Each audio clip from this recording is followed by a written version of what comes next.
Greetings, everyone. My name is Charan, and today I will be talking about the prevalence of price gouging in the pharmaceutical industry and how that affects a significant amount of the U.S. population.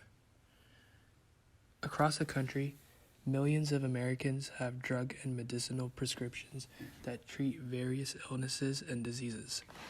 Over the years, the prices for these prescriptions have been increasing dramatically. For example, the price for an EpiPen in 2009 was $103, and its market value in 2016 increased 488% to $609.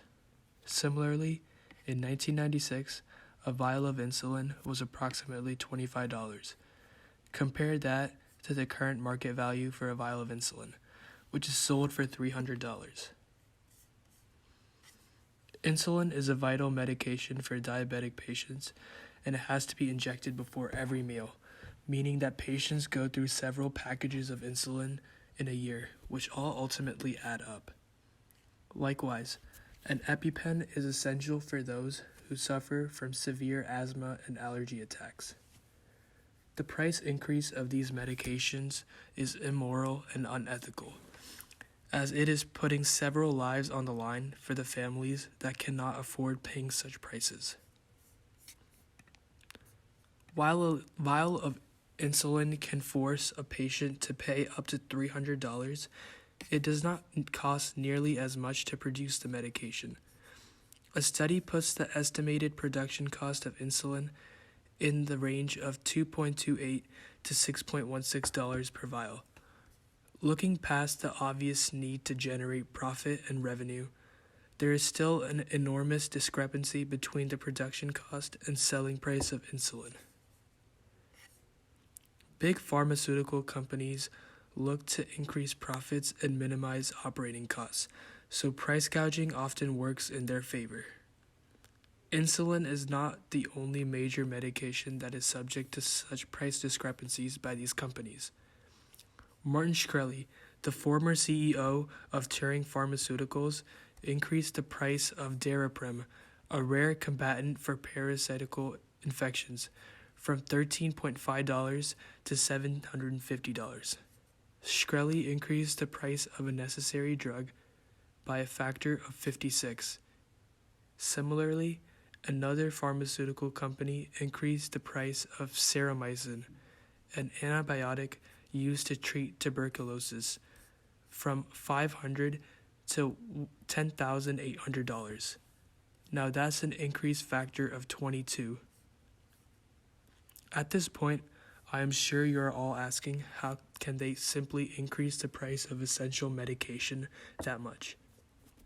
As Vinay Prasad, an oncologist at OHSU, says, these big pharmaceutical companies are the sole manufacturers and can do anything they want, as there's no competition to drive the prices down. I'm sure by this point, the relationship between monopolies and price gouging is very clear. Since there is no other competition for a medication of a certain disease, these pharmaceutical companies can increase the price to match and even exceed the demand.